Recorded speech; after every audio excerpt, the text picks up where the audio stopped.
रवि, बस बहुत हुआ। अब मेरी बर्दाश्त से बाहर हो रहा है। पहले तुमने कहा कि तुम्हारे मम्मी पापा हमारे साथ आकर रहेंगे। वो भी मुझे मंजूर नहीं था, पर मैंने तुम्हारी खुशी के लिए हामी भर दी थी। पर यह क्या बात हुई? अब तुम्हारे पापा तो अपने गांव के गंवार दोस्तों को भी यहाँ बुलाने लगे हैं। तुम्हें क्या लगता है, ये हमारा घर है या कोई आश्रम? अगर उनको आश्रम में ही रहना पसंद है तो तुम उन्हें वृद्धाश्रम क्यों नहीं छोड़ आते हो? मैं तो तंग आ गई हूं उनसे। अमिता गुस्से में अपने पति रवि से कहती है। रवि हैरानी से बोला, ऐसी क्या बात हो गई जो मैंने घर में कदम रखा नहीं कि तुम मुझ पर चिल्ला रही हो? और पापा ने ऐसा क्या कर दिया है जो तुम उन्हें इतना कोस रही हो? क्या कोई मेहमान आया है या फिर पापा ने किसी को न्योता दिया है? बोलो, बोलती क्यों नहीं? अमिता बोली, तुम्हारे गांव से कोई बिरजू काका अपनी पत्नी के साथ आए हैं, जिन्हें कोलकाता के ही शंकर नेत्रालय अस्पताल में आंखें दिखानी है। अरे, शंकर नेत्रालय की तो दुनिया में कितनी ही ब्रांच जगह जगह पर है। फिर कहीं और क्यों नहीं गए वे लोग? यहीं क्यों? जरूर पापा जी नहीं। रवि खुश होकर बोला, क्या बिरजू काका आए हैं? पापा ने मुझे क्यों नहीं बताया? अमिता गुस्से में बोली, देखो देखो, तुम कितने खुश हो रहे हो। अरे, अगर ऐसे ऐसे लोग हमारे घर में आने लगे तो समझ रहे हो हमारे घर की क्या हालत हो जाएगी। सुबह से 5 बार मेन डोर और बालकनी खोल खोल कर झांक रहे हैं, इधर उधर देख रहे हैं, मानो शहर में नहीं अजायब घर में आए हो। रवि के बढ़ते कदम उसी पल रुक गए और वो बोला, अरे, वो दोनों तो बड़े भोले हैं। मैंने पापा से सुना है उनकी कोई औलाद नहीं है और पापा को ही वो अपना सब कुछ मानते थे। शायद वो पहली बार शहर आए होंगे, इसीलिए बार बार दरवाजा खोलकर देख रहे होंगे। इसमें भड़कने वाली कौन सी बात है? अमिता एक पल को चिल्लाई, फिर धीरे से बोली, भड़कने वाली बात नहीं है। जाकर बाथरूम की हालत देखो, गेस्ट रूम को देखो, क्या हालत करके रख दिया उन्होंने।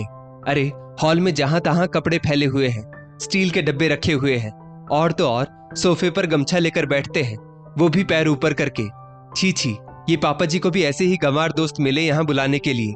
एक तरफ तो मैं उनको यहाँ से रफा दफा करना चाहती हूँ और दूसरी तरफ वो अपने यार दोस्तों को मेरे घर पर बुला रहे हैं।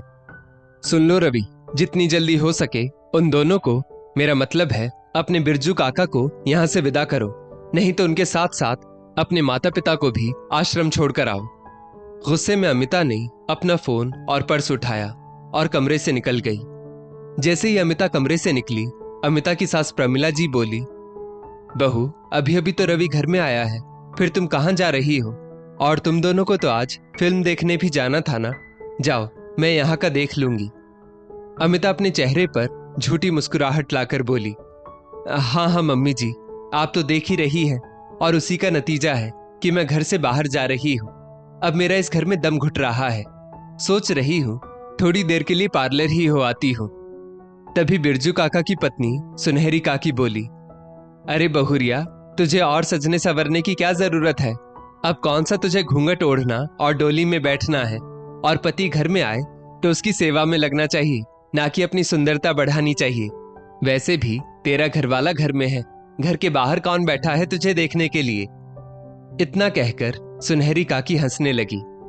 अमिता गुस्से में सुनहरी काकी की तरफ बढ़ती, उन्हें उल्टा जवाब देती, उससे पहले ही रवि ने आकर उसे रोक दिया और बोला, अमिता, तुम अभी तक यहीं हो? जाओ, पार्लर में तुम्हारी बुकिंग है ना। अमिता धीरे से बोली, कल तक अगर ये लोग ना गए तो मैं अपने मायके चली जाऊंगी, फिर रहना अपने भूखे नंगे माँ बाप और काका काकी के साथ। इतना कहते हुए अमिता वहां से निकल गई। रवि समझ गया कि अब कुछ ना कुछ तो उपाय करना ही होगा, वरना घर का माहौल तो खराब होगा ही, ऊपर से महाभारत का एपिसोड रोज चलेगा। अमिता के जाते ही उसकी सास प्रमिला जी रसोई में लग गई तो सुनहरी काकी बोली, प्रमिला, ये कैसी बहुरिया लाई हो जो हमेशा तुमसे और अपने पति से तेज आवाज में बात करती है? ये हमेशा ऐसे ही बोलती है या हमारे आने की वजह से गुस्से में है? प्रमिला जी बोली, अरे नहीं काकी, बहू ही तो घर को संभालती है, अब थक गई है तो चिड़चिड़ी हो गई होगी। चलिए ना, हम खाने की तैयारी करते हैं। इतना कहकर प्रमिला जी ने रवि को इशारा किया और बात को घुमा दिया। करीब 1 घंटे बाद अमिता घर वापस आई और सबने खाना खाया। खाना खाने के बाद सब अपने अपने कमरे में चले गए तो रवि अपने पिता दिनेश बाबू के कमरे में गया और बोला, पापा, जरा जाकर देखिए बाथरूम से लेकर हॉल तक की क्या हालत है। दिनेश बाबू बोले, क्यों, क्या हुआ? रवि बोला, आपने उन्हें यहाँ रुकने के लिए क्यों बुलाया? आप उन्हें कहीं और भी तो भेज सकते थे। कोलकाता में कितने ही होटल हैं, वो उसमें रुक जाते। दिनेश बाबू बोले, बेटा बस 1 हफ्ते की तो बात है, फिर वो कोई और नहीं, हमारे अपने हैं। रवि बोला, 1 हफ्ता? नहीं नहीं, ऐसा नहीं हो सकता। अरे 1 दिन में ही अमिता ने तांडव करना शुरू कर दिया है, आप 1 हफ्ते की बात करते हैं। माँ आप ही समझाओ पापा को। प्रमिला जी बोली, सुनो जी, बहू बहुत नाराज है। याद है ना, हमें भी शुरुआत में दिक्कत हुई थी, पर हम यहाँ रहकर यहाँ के होकर रह गए। पर काका काकी तो आज भी गांव की मिट्टी के हैं, उनको किसी तरह आप ही समझा सकते हैं, वरना घर में क्या होगा ये आप सोच भी नहीं सकते। रवि बोला, पापा मैं समझ सकता हूँ, ये घर आपका भी है, आखिर आपके ही पैसे से हमने ये घर खरीदा है, पर मेरी परेशानी भी समझिए। इतना कहकर रवि अपने कमरे में चला गया। प्रमिला जी दिनेश बाबू की तरफ देखने लगी तो दिनेश बाबू बोले, प्रमिला, दरअसल पिछले ही महीने बिरजू काका ने फोन किया था कि काकी की आंखों का ऑपरेशन करवाने के लिए कोलकाता आना है, तो मैंने ही उन्हें यहाँ आने के लिए कह दिया था। सोचो, मैं आज सुबह ही उन्हें स्टेशन से लेकर आया हूँ। कल सुबह उन्हें डॉक्टर से दिखाने के लिए भी ले जाना है, और अब उनसे मैं क्या कहूँ कि वो यहाँ नहीं रह सकते। उन्होंने हमारे परिवार के लिए बहुत कुछ किया है, तुम तो जानती ही हो। हमारा घर जो गांव में अभी पक्का है, एक समय में कैसा वो मिट्टी का था। पूरे गांव में बस एक काका का ही घर पक्का था, और मेरी बहन की शादी में काका ने मेहमानों के लिए अपना पूरा घर खोल कर रख दिया था। हफ्तों तक वो बेचारे चटाई पर सोते थे, और काकी बेचारी सबके लिए चाय नाश्ते का तीनों टाइम इंतजाम करती रहती थी। प्रमिला जी बोली, मैं जानती हूं जी, कुछ तो मैंने भी देखा था और कुछ मुझे अम्मा ने भी बताया था, पर अब हम अपने बेटे बहू के साथ रहते हैं तो उनकी बात भी तो हमें माननी होगी। दिनेश बाबू फिर बोले, जानती हो प्रमिला, आज जिन पैसों पर हम इतनी ऐश कर रहे हैं, कहीं ना कहीं उसमें भी काका का योगदान है। प्रमिला जी बोली, वो कैसे? दिनेश बाबू बोले, मुझे पढ़ने के लिए दूसरे गांव जाना पड़ता था, ना जाने कितना चलना पड़ता था, क्योंकि कोई साधन नहीं था, और उस वक्त गांव में बस काका के पास ही एक साइकिल थी, तो वो मुझे अपनी साइकिल दे देते थे और खुद डाक खाने पैदल जाते थे। सोचो, अगर मैं उन्हें यहां से जाने के लिए कहूंगा तो वो क्या सोचेंगे मेरे लिए। प्रमिला जी बोली, कुछ ना कुछ तो सोचना ही पड़ेगा। चलिए अब सो जाते हैं, बहुत रात हो गई है। इतना कहकर दोनों सो गए। अगले दिन बिरजू काका और सुनहरी काकी अपने नियम अनुसार सुबह 4:30 बजे ही उठ गए और हॉल में इधर उधर घूमने लगी। दिनेश बाबू ने जब जाकर देखा तो बिरजू काका काकी को दवाई दे रहे थे।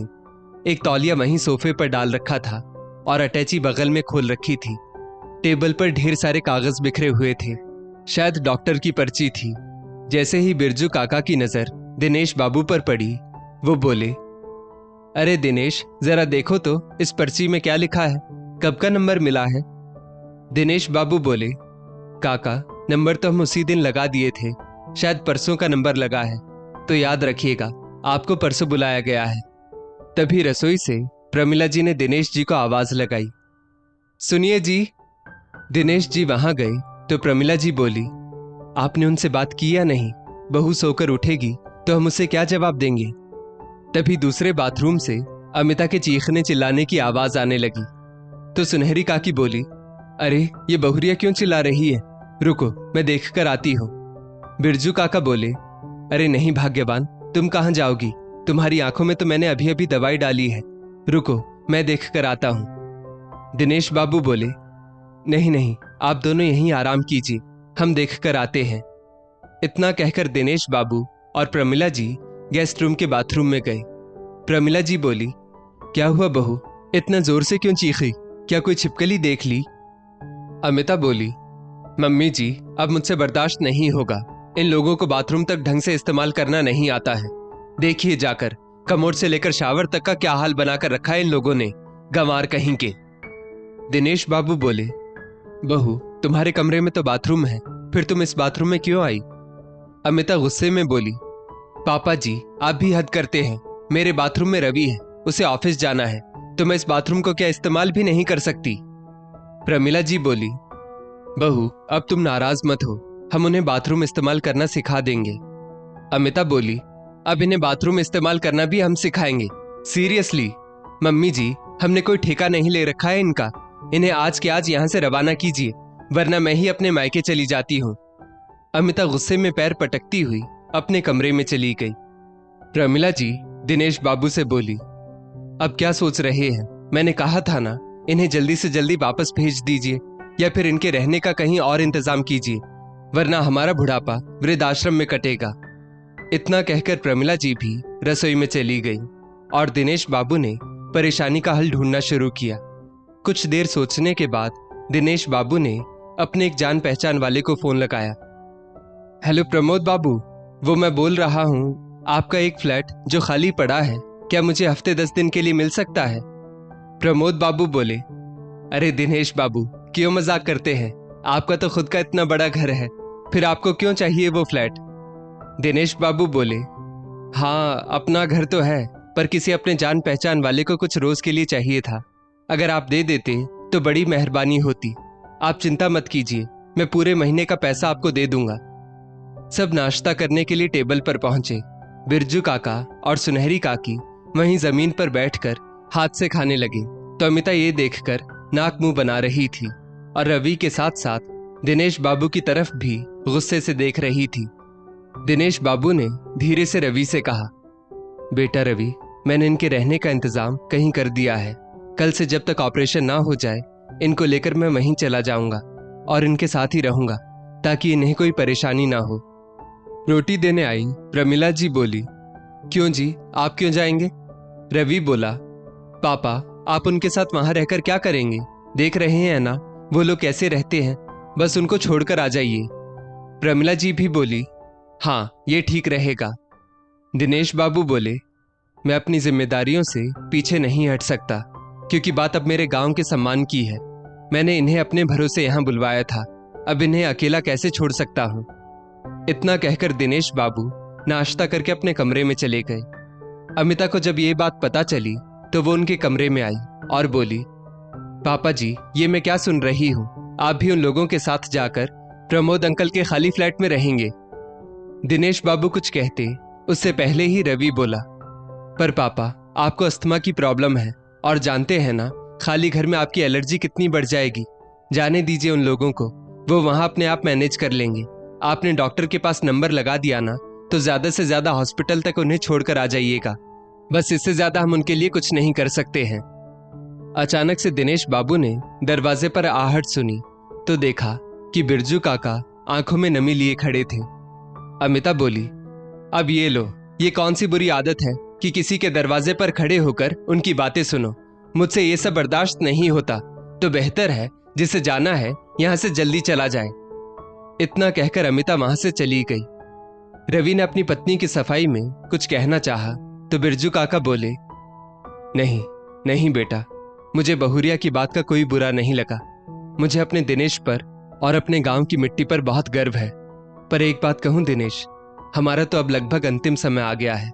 तुम्हें अभी कम से कम 20-25 साल और जीना है, तो अपना परिवार देखो और हो सके तो हमको आज ही उस घर में छोड़ आओ।